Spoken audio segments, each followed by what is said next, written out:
So a quick story. So Einstein was once traveling from Princeton on a train when the conductor came down the aisle punching tickets of each passenger. When he came to Einstein, Einstein reached to his pocket, couldn't find the ticket. Then he reached out to the other pocket and couldn't find the ticket either. Then he reached out to his briefcase, ticket wasn't there. Then the conductor said, "Dr. Einstein, it's okay. I know who you are. Everybody here knows who you are. You're fine. I'm sure you bought a ticket. You don't need a ticket." So Einstein looked at him, smiled, thanked him. Well, the conductor continued his journey down the aisle, and as he's just about to move to another car, he looked back and he sees the great physicist kneeling down, still looking for his ticket. So he rushes back, said, "Dr. Einstein, Dr. Einstein, I know who you are. Everybody here knows who you are. You don't need a ticket. It's okay." Einstein looked at him and said, "Son, me too. I know who I am. The only problem is I don't know where I'm going." Well, some of us a little older here maybe can relate to that, can't we? Huh? But you know, data scientists are absolutely brilliant, dealing with data, building algorithms, but sometimes we too don't know our final destination. So in the next 30 minutes or so, what I plan to do is to take us through a machine learning journey on demand planning. And we're going to be discussing how important it is to really understand the final destination even before we do any machine learning work or any exploratory data analysis. So before we start, let me ask you this. How many here is actively doing machine learning modeling machine learning algorithms? Probably 20, 30%. So hopefully I don't get too bored for you guys, and hopefully for the others I don't get too deep. So you guys gauge me, okay? If I'm going too deep, just raise your hands and ask me questions. So emergency department overcrowding is a very critical problem nationwide, primarily because of unbalanced supply on one side, nurses, doctors, infrastructure, and on the other side, we have the demand of patients arriving, right, in the emergency department. So if we know the expected demand for emergency department services, then the hospital could schedule appropriate staffing, personnel, and save costs. And in fact, what we are talking about here, our challenge, is basically a supply-demand problem. So what I plan to do is to take us for a ride through a very, very structured. This is going to be kind of a very structured approach. We're going to be doing framing the problem from the beginning. We're going to understand the goals, deliverables. We're going to talk about collecting data all the way through the implementation. And then we're going to go through the steps of the machine learning work. Hopefully, by the end of this, you guys can have a recipe, you can put in your pocket, go back to your company, and try to replicate that in a larger scale. So that's my objective today. So who is our client? It's a reputable hospital, large metro area in the US, and it serves over 100,000 patients a year. They have 900 beds, and several times a year they experience periods of overcrowding, which can cause even patient death, right? So what our client wants to do is to better manage their costs and at the same time improve the quality of the service. And I was fortunate enough, end of last year, I joined a group of data scientists from academia and from the healthcare industry. And our goal was to improve the prediction accuracy of the emergency department patient arrival volumes 14 days before the patient arrives. So 14 days in advance, the goal is to predict how many will show up in that day.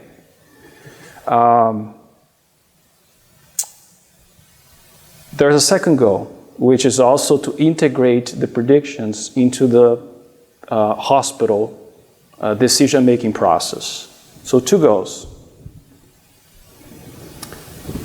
Before we start the project, very important is to be upfront. So we discussed this with the client. Hey, we understand your goal, we understand what you want, and this is what we are going to deliver. Number 1, the best predictive model that can outperform your current naive model. I'll talk about how they were doing their prediction before our team provide the solution. And also to be parsimonious. We're going to talk about parsimonious in a minute. Next, provide all the necessary metrics to track performance. And third, implementation plan with all the details required to implement the project. All right, how many have seen an issue tree before?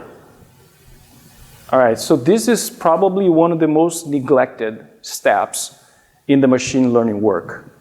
All right, but it is crucial to link the research question on one side to the hypothesis on the other side and the data that will be required to prove or disprove the hypothesis.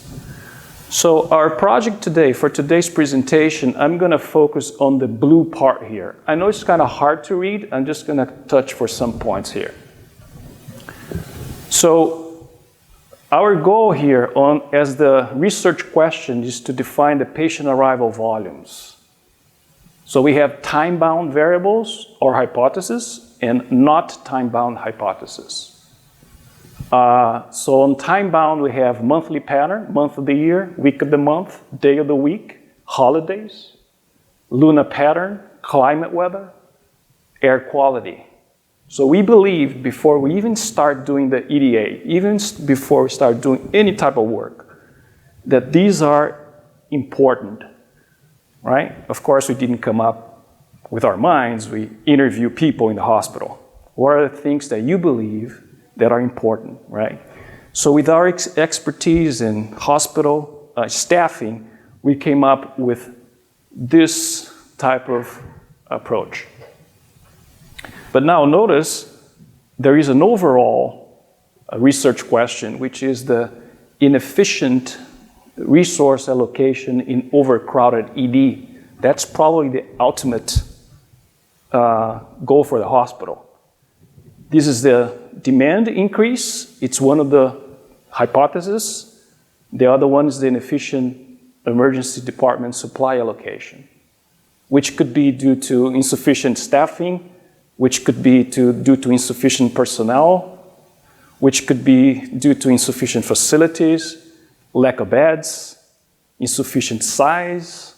So this part here in the bottom is the supply part of the equation. What you're going to see here in the next few minutes is not related to that. I just want to highlight it's important to have a holistic view of the issue tree because inevitably, it happens to me all the time. I walk into my management staff and I show an analytics project and they come to me and say, have you thought about that? Have you thought about this? And then you can answer, yes, we did, but we're not going to be addressing now, we're going to be addressing later.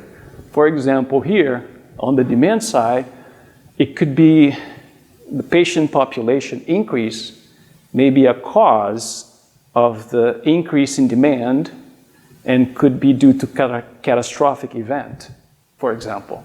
Say, hey, we are not going to be modeling that, right? So we're going to be focused on the blue line. All right, to close our outline or introductory session, and prior to jump into exploratory data analysis, we collect data. I think we are familiar with that, right? So the issue tree that we just saw there is just the basis for deciding which data to collect. So in our case, we collect historical data from our client database for the last 3 years. Then we decided to augment that with holiday, weather, air quality index, haze, visibility measurements, and lunar cycles. Actually, all of this information is public, so it's very easy. You can go there and collect. So there's no proprietary data. It's very nice. All right, so the success of the analytical work is directly dependent to this piece. You got to spend a lot of time on this.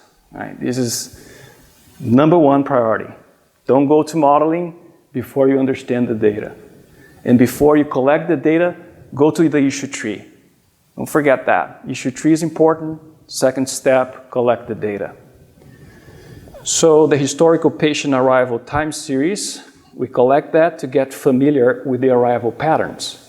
The box plots of patient arrivals by month, week, holidays, we collect that to learn about the shape of the distribution. Correlation plots to learn about the relationship between numerical variables. And lastly, autocorrelation and stationarity, very important, especially if you're trying to model time series. You gotta go through the analysis of the time series autocorrelation functions within that. All right, so what do patients look like in the last 3 years? How do they arrive? This is 3 years of data, how they arrive every day. Right? So we plot that. This is on our output. So we see fluctuations, right? But we don't see any evidence of uptrend or downtrend. I don't think there's any trend on that. The average daily arrival is 256 patients, which is coincidence with the median. Max arrival is 319, and the minimum is 196. The minimum was in February. The minimum was in November, and the maximum was in February. You can see here, right? This is the minimum November, max February. Does month of the year impact patient arrivals? Right? It does. Right? It fluctuates. So month of the year, it's quite a good guess for a predictor. So the median vary quite a bit month by month. The highest arrivals are noticed in February and the lowest in July. July is here, February here. So the median, actually I'll look at the median in the middle of the box plot to answer that question. And the highest variations are noticed also in February here and December. They have the highest whiskers. See the whisker here, the highest whiskers, highest variation. And the outliers on the dots. Does day of the week impact patient arrival patterns? So let me ask you guys, does it or no? Yes or no? Yes. Yes. So you can see here that Monday has the highest patient arrivals, Sunday has the lowest, and you can see like over the course of the week a drop. So day of the week is actually going to be another good indication of a good predictor here. Tuesday has the highest, Tuesday and Sunday, again Tuesday highest variation, Sunday highest variation. This was an interesting catch. Look at this. If we ask the question, do holidays impact patient arrival patterns or not? What would be your answer? If you look to the left side of this chart, 0 is no holiday, means normal day. 1 is holiday. The medium, pretty much the same. So does it impact? Someone could say no, right? But look more carefully. That's the importance of EDA. If we come up for every single individual holiday, we call it out individually. So here is Christmas Day, Columbus Day, Independence Day, Labor Day, and so whatsoever. And we compare with a normal day over here. Look what we got. Wow. So you see a peak here in New Year's. And Independence Day, you have a drop, a significant drop compared to a normal day. So people, if they get hurt in 4th of July, they don't go to the emergency department. They wait until the next day because they probably overdrank too much. They just stay home. They go there on the next day. So this is important because these give us hints to which variables we're going to be using in our models.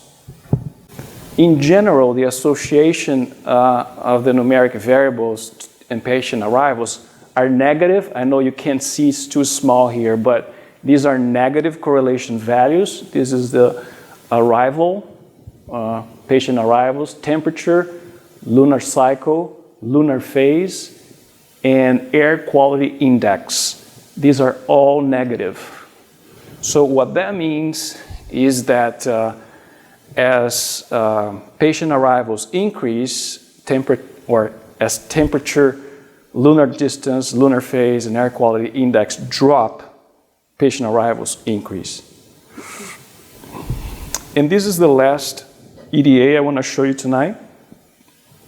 And this is important because we will see if there is any need of transformation if we do any ARIMA, any time series modeling. This type of analysis is important. So the scallop shape of the autocorrelation plot here, it shows there is seasonality. There is seasonality present in the series. And the partial autocorrelation here on the bottom, that indicates that there is a correlation between the series and the lag itself. So these are very good indications that time series modeling may be a good modeling approach. So besides that, we did the augmented Dick-Furler test and KPSS. These are just two important, most common tests to see if this series is stationary. And we found that it is. What that means is we don't need to differentiate, right? So if this were not stationary, we need to go one step further to differentiate the series, the rate of change of the patient arrivals instead of patient arrivals. But we didn't need it to because both of them are stationary. All right. I lost one person here already, so is it too boring, too deep? Okay? Is it okay so far? All right, so let's talk about modeling. So this is probably the vital, if not the most important, I think the core of building a robust analytical solution.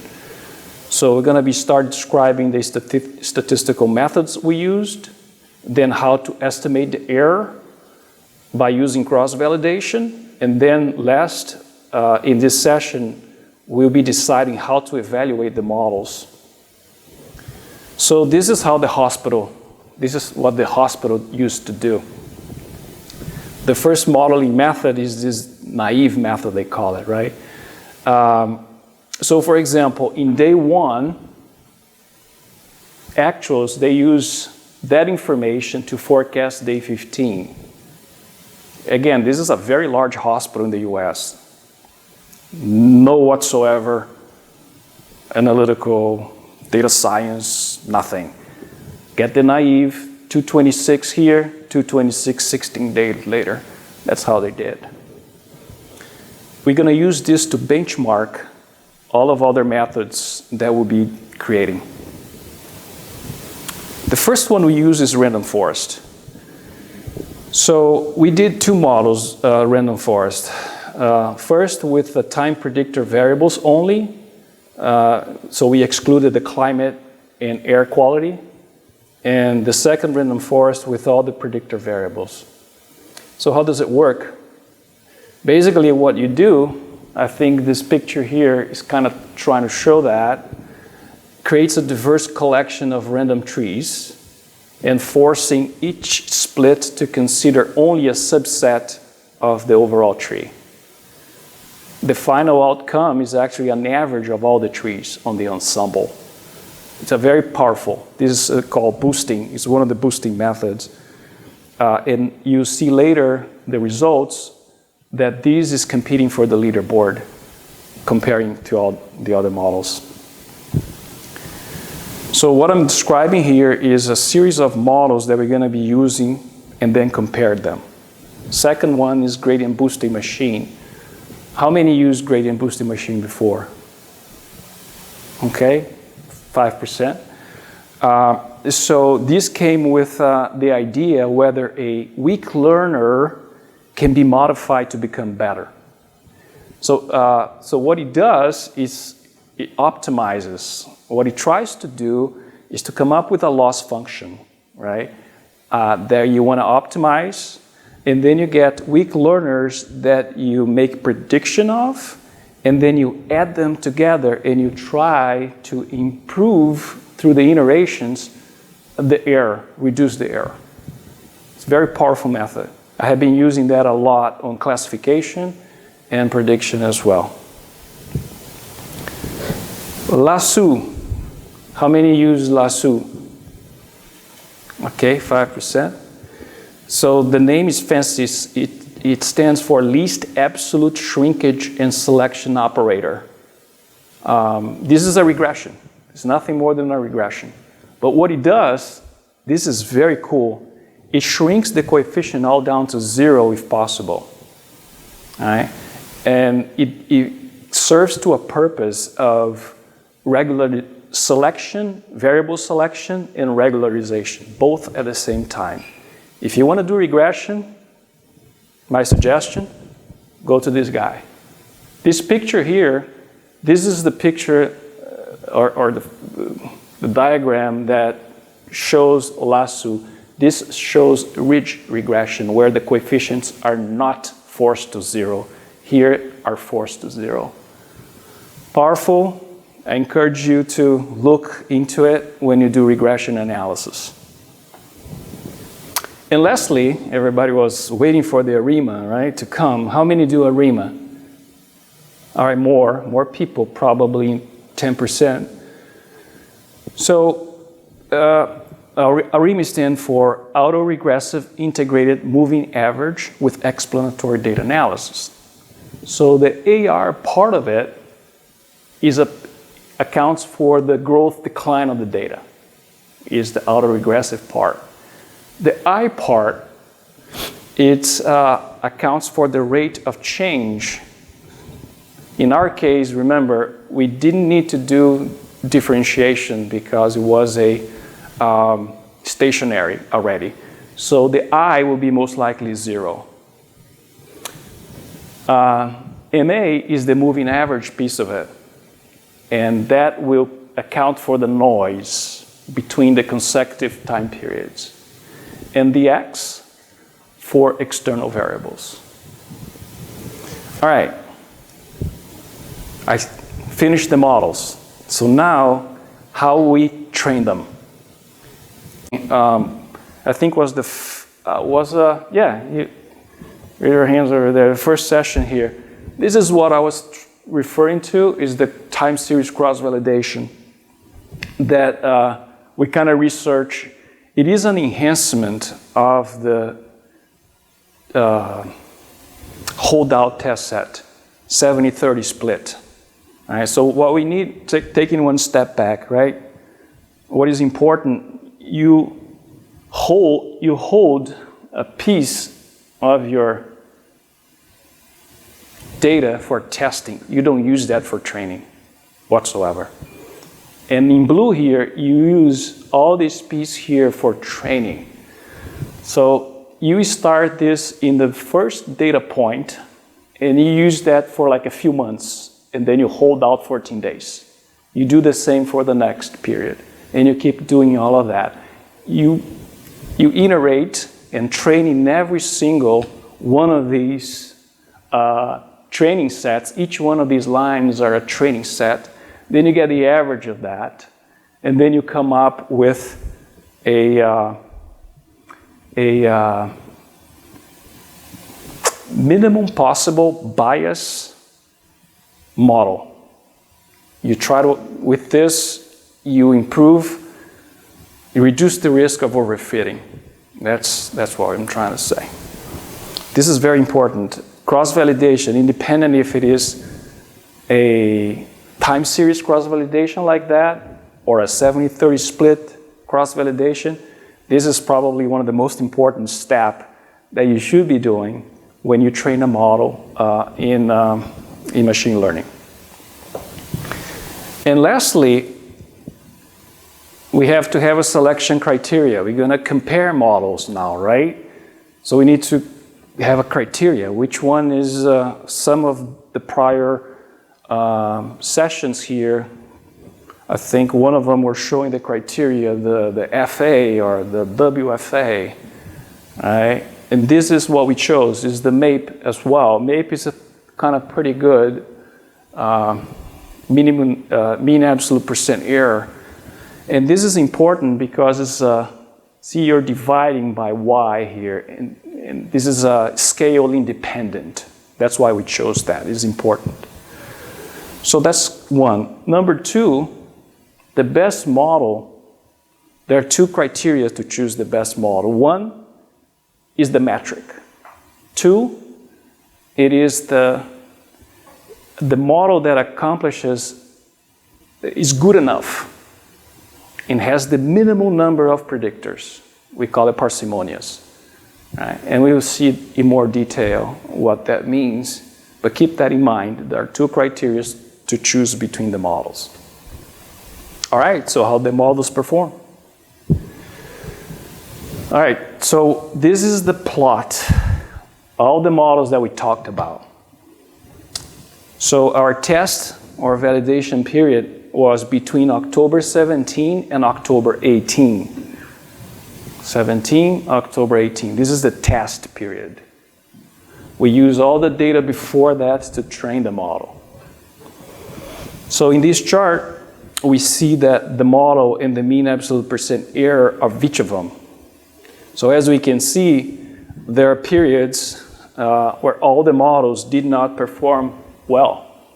So the MAPE here is 10%. And there are times where the models perform very well with a low MAPE. We can also see that the naive method, that's the one the hospital used to do, performed the worst. They have a MAPE of 6743. And the best model, however, was the random forest version 1 with a MAPE of 4766. Now, this is important. I put all of the models together, compare, and that chart, this chart here shows all the candidates, right? The predictive variables used. So these are all the predictor variables.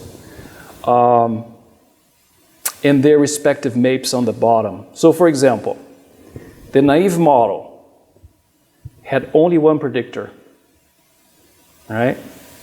And they have a MAPE of 6743.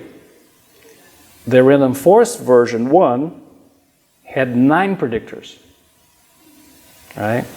And resulted in the best mean absolute percent error, 4766. Question, is this the best model for us? Why? Because random forest 2 is better than Well, but this is you mean random forest 2? It's just slightly worse, but it only requires 3 variables. Correct. versus random forest. Correct. So we did the same analysis as you just did and kept looking back and forth, back and forth. So if we can find a model, right, that's what we did, that has similar mean absolute percent error with the least amount of predictor variables, then we should select that model. That's parsimonious concept. So this is exactly what we did. We end up choosing a Remax 2 because it uses only 4 variables, and this is a 4786 versus 4766. So it was kind of close to the random forest 2 that you pick. So I understand like the reason behind it anyway, like usually when you do models. However, in this case, if the goal was to staff like hospital in a certain manner, for instance, you have weather. So the reason you want to know the features that are important is so that you can change them. Like you can't change the weather, like you can change the month. Why would you want to personalize? well, there are two reasons. If we kept all of these other variables, we're going to have to predict future temperature, which is imprecise as well. We're going to have to predict smoke and haze flag and air quality index. See, there are in order to predict, there are certain variables that you need to predict too. So it's going to be a prediction of a prediction. So that's one reason, right? And the other reason is, I think it was Einstein, by the way, that said that, correct if I'm wrong, guys, simplest but not simpler. Somebody may Google it, and before, maybe I was right. Somebody Google it and let me know if I was right. All right, so that's what we end up choosing, 4786. All right, so this is the best model, right? Comparing with the naive model, which was the hospital first model.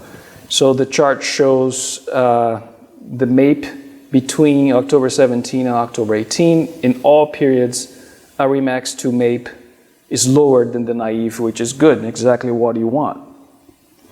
When we look at the total time period, this chart is a representation of the history for the training period in blue. Actual for the validation period in black, and the predicted patient arrival by the Remax 2 model in red. I think there's room for improvement, don't take me wrong. I think we can do a better job here, but it kind of shows the prediction following exactly the variation, so which is a good thing as well. This is another step that sometimes we neglect. We got the model, we got happy, and then we go there and start showing everybody, right? But don't neglect this step too. This is how good it is. Is it statistically good, right? So if it is adequate, then the residuals should be a white noise right over here. Right. Also, the ACF of residuals, this is a goodness of fit of Remax 2, because now we are talking, we kind of discarded the other models and we're going to be just focusing on the Remax 2, the one that we selected. Second, the autocorrelation function of residuals, all of the individual values on the lag should be within the bands, with the exception of the first one, and they are, which is good. And the L-Jung box statistics, all of the values on the lag should be above 0.05 significance level, which it is, and it's good. So we can call it as adequate. All right, I know this is the R output. For those that like Python here, it's a bit different. But that's a good thing. So let's zoom in a little bit in the coefficient. I think this is important. Usually I don't use these dense slides on presentations, but I think this is important.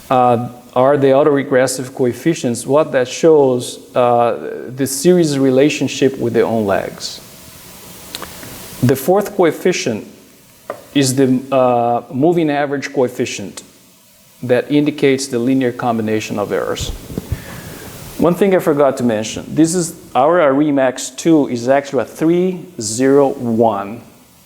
Okay, that's it's not for this presentation, but that's the R output calculated that the best model, we have 3 AR components, 1 MA component, and 0 is the I. There is no I here because it is already stationary.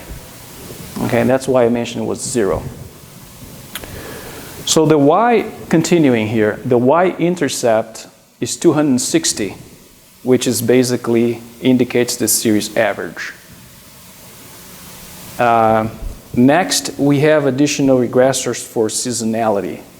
For example, these are external regressors, right?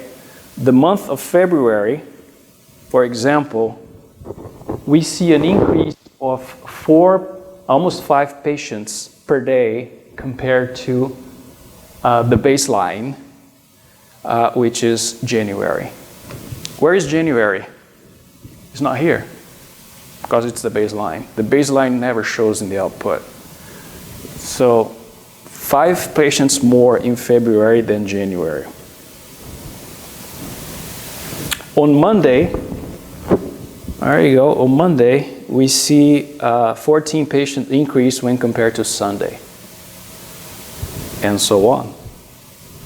Finally, we see holiday effects. So for example, Christmas, we see 23 patient arrivals per day when compared to a normal day. So Christmas, I don't know, people chase the emergency department on Christmas. I don't know what happens. Independence Day, we see a decline of 43 patients per day. So you can really be specific to your hospital staff. It's going to be a 4th of July. You already know, right? Oops. You already know, all right, that you're going to have a drop in your normal staffing. And of course, they know that by experience. You're just quantifying them and giving this 14-day of horizon with a very robust prediction here. And New Year's, you have an increase of 14 patients per day. All right, last step, guys. Hang on. Almost there. How to implement it? How to implement it technically? So basically, on a daily basis, from internal and external data sources, in our case, it's just internal data sources that we needed. The data is extracted and loaded into our client EDW. Then on step 2, we run R Studio. In our case, we implemented that in R. Task scheduler, collect the data and run or score the model, Remax 2. 3, we write the predictions back to EDW. And finally, 4, the Tableau server, or it can be any Click server, whoever, the dashboard tool that you use, gathers a prediction and historical data to build the reports and distribute it to final user consumption. So this is what we implemented, right? So number 1, we just did that. Number 2, you gotta integrate that into the decision making process within the hospital. So there are a few meetings there. The first is a staff scheduling planning meeting that occurs every 2 weeks. And the leaders of the meeting use this 14-day patient arrival forecast to identify the staffing needs for the next 14 days. Now, the reason they love this is because if you call up a doctor last minute, say, hey, can you come tonight? how much do you guys think you're gonna cost, right? It's very expensive. So they really like, one of the reasons, more predictive. Every percentage point of accuracy improvement in this, you can not only reduce cost, but also, the patient satisfaction, and even death can be prevented. And then there is the shift transition meeting that occurs twice a day. So this is just a mock-up, but this is what we designed, and it has been implemented in the hospital. It's basically a dashboard. It's nothing more than convert data into actionable insights. And this is the meetings that I just mentioned. I run use the dashboard, which some of the prior sessions show pretty nice dashboards. This is just a mock-up, but I think what's important is the idea, right? So we can see, the users can see daily patient arrivals and the rolling 14 days prediction time series over here. A table with every rolling 14 days of daily patient arrivals down here. The comparison between naive and our REMAX 2 model. So there is a benchmark, always comparing over time. And this is a metric called nurse to patient arrival ratio. The larger, the better in terms of cost efficiency for the hospital. And finally, the business impact. So we were able to apply our model to another simple data. So this is a data, what we did here is beyond the test period, is another period. It's just like as we were implementing this solution in the hospital, at the same time we're gathering data and we plot them. We plot them and share as one more element for corroborating the performance of our REMAX 2. So it shows very consistent to what we learned before. So the REMAX model outperformed the naive. Here comparing naive in black and REMAX 2 in blue. It outperformed,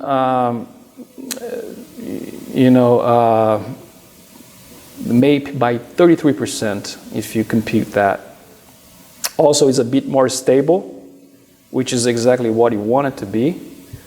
And here you read some of the opinions of director of bed planning and the chief nursing officer. Those guys are saying, "Oh my gosh, we're going to do more of this." Can I apply this methodology for my industry? And the reason is yes, absolutely yes. I mean, exactly what we're doing here, all these industries, and I hope you guys are also probably doing the same or trying to do the same as well. So I am in the technology industry here, and I do a lot of sales predictions and segmentation. And I use the same recipe. That's where I work. So at Motorola, we take advantage of that too. It helps to balance supply with demand by predicting sales in a very, very similar way to how we predict emergency department patient arrival volumes. So here's what you see is our current state-of-the-art products. Our premium Moto Z family. I don't know if you heard about it, but we are the first 5G phone in the market. It's been out there for a couple of months now, Verizon Minneapolis market. The Moto G family is this here is a bestseller in Latin America, designed for what matters for you. Great features, affordable price. And Moto E family, right over here, a phone that you can get more features with less money. So I encourage you to check it out. Check us out at Motorola.com. So I want to thank you for your time. I know it's kind of, but hopefully this gives you a little bit of, framework if you're interested in applying machine learning steps within your company.